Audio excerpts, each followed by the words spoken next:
పేర్లు చెప్తా లోపల. మీడియా మిత్రులు నమస్కారం. ఈరోజు ప్రెస్ మీట్ కారణం మన ముఖ్యమంత్రి జగన్మోహన్ రెడ్డి గారు నిన్నటి దినం ఆయన నామినేషన్ వేశాడు పులివెందల్లో. ఒక ఘటన చోటు చేసుకుని దానికి ఆ వీడియో చూపించిన తర్వాత దానికి సంబంధించి మీద నేను మాట్లాడాల్సి వస్తుంది. అంటే ఇది ఎవరిని ర్యాగింగ్ చేసో కాదు, ఒక వాస్తవం మాట్లాడుకోవాలి, దాని వెనకాల ఆంతరం ఏమిటనేసి.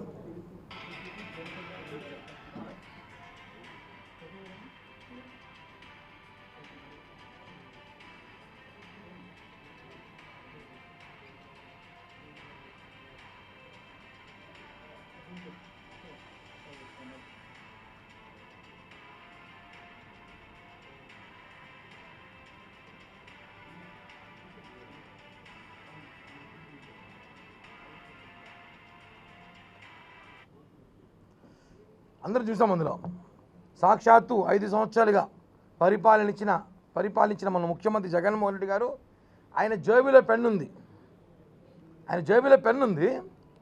అవినాష్ పెన్ను తీసుకుని సంతకం పెట్టినాడు. అది అవినాష్ అంటే చిన్నపిల్లడు, బాబాయ్ చంపేసిన చిన్నపిల్లడు పెన్ను తీసుకొని సంతకం పెట్టాడు. అంటే ఆయన మతి భ్రమించిందా, లేకపోతే ఆ పెన్నులో ఇంకు లేదా, అవినాష్ పెన్ను వాడాల్సిన అవసరం వచ్చింది, డౌట్ వేసింది. అంటే ఇది అనుమానం వ్యక్తం. ఎందుకంటే సెంటిమెంట్ ఏమైనా ఆయన పెద్ద పెడితే ఆయన మళ్ళీ ముఖ్యమంత్రి అవుతాడేమో లేదా సెంటిమెంట్. కానీ అర్థం 5 సంవత్సరాలు 130 నుంచి 140 సార్లు బటన్ నొక్కిన ముఖ్యమంత్రి ఆ బరువుతోనో ఆ ప్రెస్టేషన్లోనో పాప ఆయన దగ్గర పెన్ను సంగతి మర్చిపోయినాడు. ఆయన తమ్ముడు పెన్ను తీసుకొని సంతకం పెట్టినాడు. అంటే మన ముఖ్యమంత్రి పరిస్థితి ఎలా ఉంది ప్రజలు తెలుసుకోవాలి. ఆయన ఓటమి భయం కనిపిస్తుంది ఆయనలో.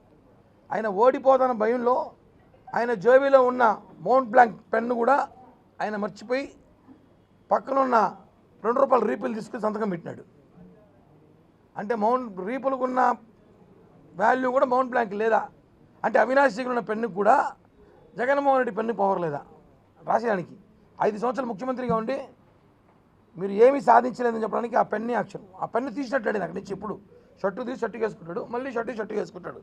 కాబట్టి ఆ పెన్ను వాడినట్టాడు 5 ఏళ్ళుగా. కాబట్టి పెన్ను మర్చిపోయాడు. నామినేషన్ అప్పుడు పెన్ను మర్చిపోయాడు. అంటే ప్రజల పరిస్థితులను తెలుసుకోవాలి, రాష్ట్ర ప్రజల పరిస్థితి. ఈరోజు నేను మాట్లాడుతూ మీకు మీ ఇంట్లో మంచి జరిగి ఉంటేనే మీరు నాకు డబ్బులు తీసుకుంటేనే మీరు ఓటు వేయండి అంటాడు. ఈరోజు మీ ఇంట్లో మంచి జరగలేదు, 2 చెల్లెలు రోడ్డు మీద తిరుగుతున్నారు. 2 చెల్లెలు పొద్దున్న నిద్రలేస్తే చంద్రబాబు నాయుడు గారి కన్నా పవన్ కళ్యాణ్ గారి కన్నా ఎక్కువ వాళ్ళ చేస్తారు. ఆయన్ని సొంత బాబాయిని చంపేసి అతను పక్కన పెట్టుకున్నావు, చిన్న పిల్లాడు అంటున్నావు.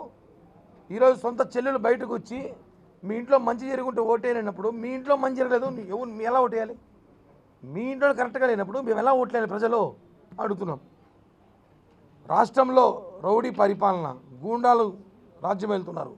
కరెక్ట్గా ఇంకొక 16-17 రోజుల తర్వాత ఈ రాష్ట్రానికి కూటమి అధికారం రాబోతోంది, మంచి రోజులు రాబోతోంది. అదేవిధంగా తిరుపతిలో, చంద్రగిరిలో కూడా మనం చూసుంటాం ఘటన. తిరుపతిలో మొన్న కోటకొమ్మల లేఅవుట్లో ప్రచారానికి పోతే కొంతమంది వైసీపీ డాగ్స్ కొంతమంది అడ్డుకున్నారు. మేము చెప్పేది ఏమంటే వైసీపీ తిరుపతి రౌడీలకి మీరు ఇన్ని రోజులు చేసిన అరాచక పాలన, మీరు చేసిన దౌర్భాగ్య రౌడీయిజం పాలన ఇంకొక 15-16 రోజుల్లో ఓటు రూపంలో మార్చబోతున్నాం. తిరుపతికి మంచి రోజులు రాబోతున్నాయి. తిరుపతిలో కూటమి అభ్యర్థి భారీగా విజయం సాధించబోతున్నాడు. మీరు ప్రజలను భయపెట్టి ఈరోజు చూస్తున్నాం ప్రచారానికి వెళ్తే కూడా మీరు అడ్డుకుంటున్నారంటే ఏ విధమైన పరిపాలన చేస్తున్నారు? కనీసం ప్రచారాన్ని చూసి భయపడే పరిస్థితుల్లో ఈరోజు తిరుపతి వైసీపీ నాయకులు, తిరుపతి వైసీపీ వాళ్ళు, తిరుపతి ఎమ్మెల్యే అభ్యర్థి భయపడుతున్నాడు. ఇవన్నీ కూడా కరెక్ట్ కాదు. మీరు ఏ ముఖ్యమంత్రిని చూసైతే మీరు విర్రవీగుతున్నారో ఆ ముఖ్యమంత్రి ఉన్న పెన్నే బంద్ చేయడం లేదు, మీ పెన్నే బంద్ చేయము. ఇంకా ఖచ్చితంగా చెప్తున్నాం, రాబోయేది ఉమ్మడి కూటమి. తిరుపతిలో జనసేన అభ్యర్థి భారీ మెజార్టీ కలగబోతున్నాం. ఏదైతే మీరు అభివృద్ధి చెప్పారో అది అభివృద్ధి కాదు, మొత్తం మోసమని ప్రజలకు తెలిసే రోజులు చాలా దగ్గరలో ఉన్నాయని చెప్పి కూడా తెలియజేస్తున్నాం.